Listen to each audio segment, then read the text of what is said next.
아침에 나로 주의 인자한 말씀을 듣게 하소서. 성도 여러분 안녕하세요. 금요일입니다. 오늘도 하나님의 사랑이 여러분들의 삶의 자리에 가득하기를 간절히 소망합니다. 말씀 한 곳 봅니다. 욥기 28장 1절부터 11절까지의 말씀을 제가 봉독해 드립니다. 은이 나는 곳이 있고 금을 재련하는 곳이 있으며 철은 흙에서 캐내고 동은 돌에서 녹여느니라. 사람은 어둠을 뚫고 모든 것을 끝까지 탐지하여 어둠과 죽음의 그늘에 있는 광석도 탐지하되 그는 사람이 사는 곳에서 멀리 떠나 갱도를 깊이 뚫고 발길이 닿지 않는 곳 사람이 없는 곳에 매달려 흔들리느니라. 음식은 땅으로부터 나오나 그 밑은 불처럼 변하였도다. 그 돌에는 청옥이 있고 사금도 있으며 그 길은 솔개도 알지 못하고 매 눈도 보지 못하며 용맹스러운 짐승도 밟지 못하였고 사나운 사자도 그리로 지나가지 못하였느니라. 사람이 굳은 바위에 손을 대고 산을 뿌리까지 뒤엎으며 반석에 수루를 터서 각종 보물을 눈으로 발견하고 누수를 막아 스며 나가지 않게 하고 감추어져 있던 것을 밝은 대로 끌어내느니라. 아멘. 가정사역을 하는 전문가가 있었습니다. 그분은 가정사역을 하면서 한국 교회에도 커다란 영향력을 끼쳤습니다. 이혼을 앞둔 부부들, 또 가정에 불화가 있어서 정말로 깨어지기 직전인 그러한 가정들을 상담하면서 치유해주고 회복을 시키는 정말로 참 귀한 사역자였습니다. 전문 지식과 많은 경험이 있어서 그것을 가지고 여러 권의 책을 쓰고요. 행복한 가정이라는 또 행복한 부부라는 주제를 가지고 수많은 강의들을 또 강연을 했습니다. 많은 사람들이 그분의 강의와 그분의 글을 통해서 상담을 통해서 도움을 받고 또 그분을 존경하고 따랐습니다. 그런데 정작 그분이 이혼했다는 소식이 전해질 때 그를 알고 있는 많은 사람들이 깜짝 놀랐습니다. 다른 사람들의 문제, 다른 사람 부부들의 문제는 풀어줘도 자신의 부부의 문제를 해결할 수가 없었던 거예요. 참 안타깝죠? 행복전도사라고 별명이 붙여졌던 분도 있어요.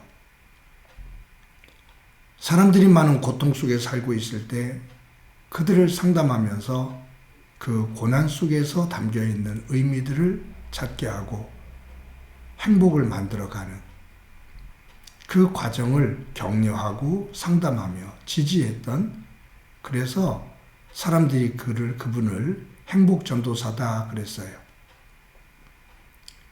근데 그분이 병에 걸리게 되고 그 고통을 이기지 못하고 스스로의 목숨을 끊습니다.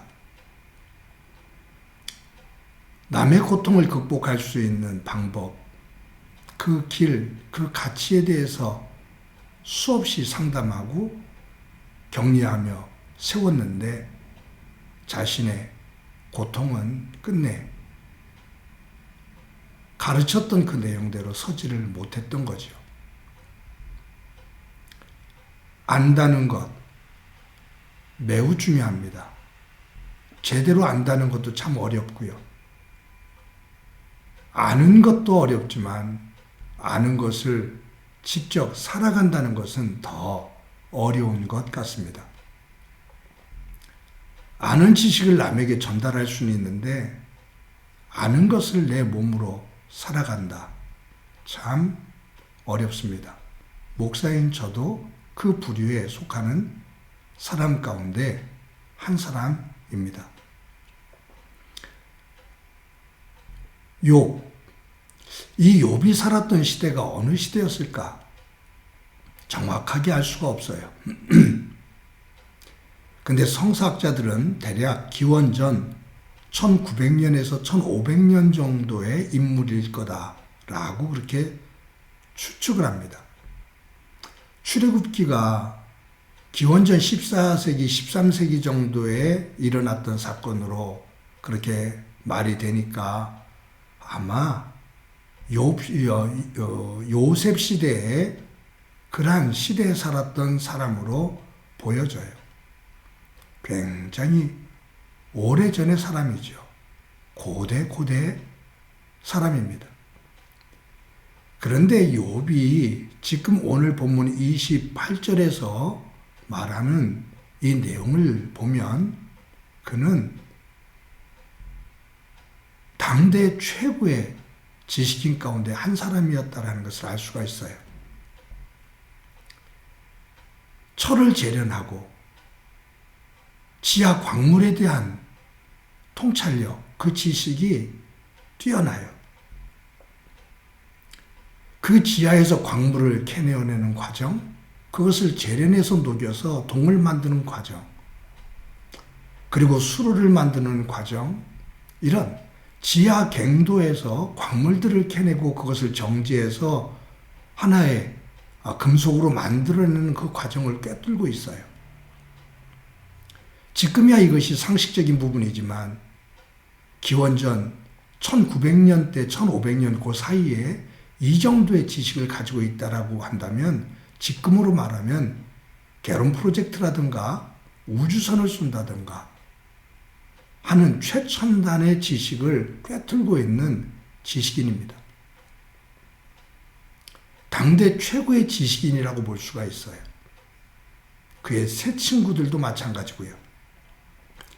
그러니까 이 욥기에서의 이 논쟁은 그냥 친구들 몇 사람이 논쟁하는 그런 논쟁으로 끝나는 것이 아니라 당대 최고의 지식인들이 욥이 겪고 있는 이 고난에 대한 분석을 하고 논리적으로 자신들의 주장을 펼쳐내는 겁니다.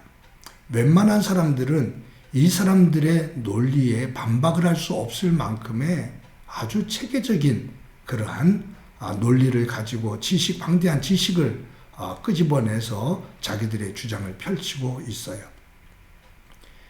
욥도 이 세 친구가 얼마나 뛰어난 지식을 가지고 있는 사람들인지를 알아요.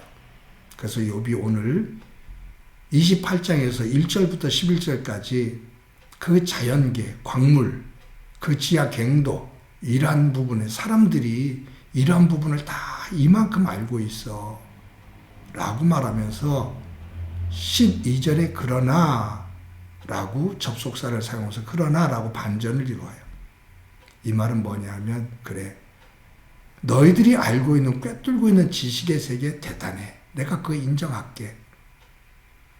그런데 그 지식을 가지고 너희들이 나의 고난이 악을 저질렀기 때문에 죄 때문에 온 거라고 판단하는 그것으로 결정을 내리는 그것은 내가 수용할 수가 없어. 너희들이 알고 있는 지식을 가지고 하나님의 세계, 하나님의 섭리를 다 알 수가 없어. 즉, 욥은 자신의 고난의 원인, 그것이 너희들이나 나나 제대로 알지를 못하고 있는 거야. 하나님만이 아셔.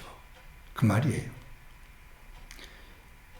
사랑하는 성도 여러분, 저와 여러분이 살아가면서 우리들은 너무 쉽게 단정을 지을 때가 참 많습니다. 정확하게 알지 못하고 있는데도 감정에 치우쳐서 단정을 지을 때가 있고요. 자존심 때문에 쉽게 단정을 지을 때도 있습니다. 관계 때문에 쉽게 단정을 지을 때가 있습니다. 그래서 우리의 삶이 어떤 면에서 보면 참 위태위태하게 지나갈 때도 있고 모래 위에 쌓은 성과 같은 모습일 때도 있습니다. 우리의 생각하는 방법과 우리의 삶이요. 오늘도 우리의 약함을 깨닫고 하나님 안에서 겸손하게, 겸허하게 말수를 줄이고 쉽게 판단하지 말고 여유를 가지고 상대방을 인정하며 우리의 삶의 자리에 하나님께서 개입하시는 그 활동량이 더 커지는 것을 인정하는, 도리어 더 지혜로운, 모르기 때문에 그것을 인정하고 더 지혜로운 삶이 되어지기를 간절히 소망합니다. 한번 기도합니다. 하나님의 은혜를 감사합니다. 제대로 알지 못하면서도 쉽게 단정을 짓는 그러한 어리석은 모습이 우리의 모습인 것을 고백합니다. 우리에게 깨달음의 지혜를 허락해 주셔서 나의 약함과 부족함을 알게 하시고 하나님 안에서 더 겸손한 모습으로 살아가는 저희들이 되도록 은총 베풀어 주옵소서. 함께 주시리라 믿고 예수님의 이름으로 기도드립니다. 아멘.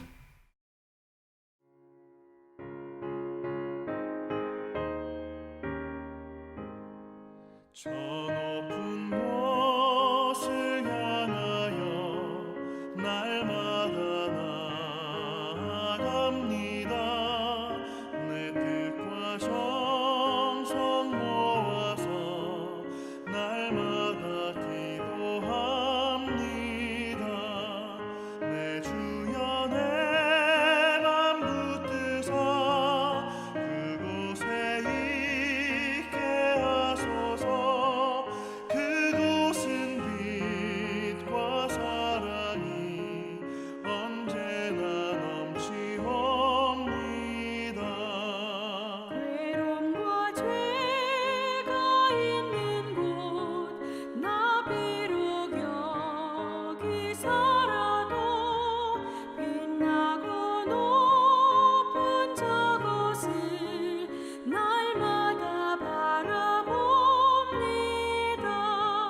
내 주여 내 맘 붙드사 그곳에 있게 하소서. 그곳은 빛과 사랑이 언제나 넘치옵니다.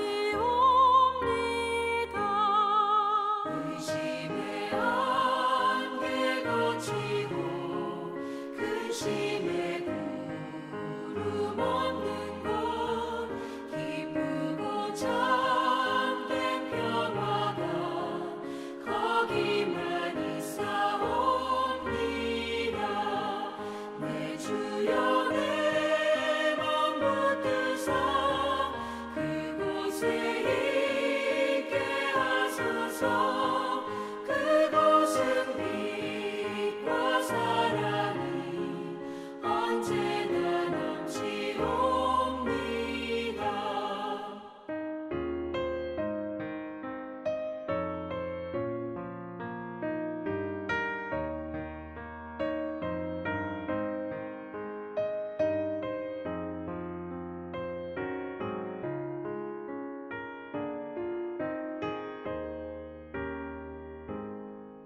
험하고 높은 이 길을 싸우며 나아갑니다.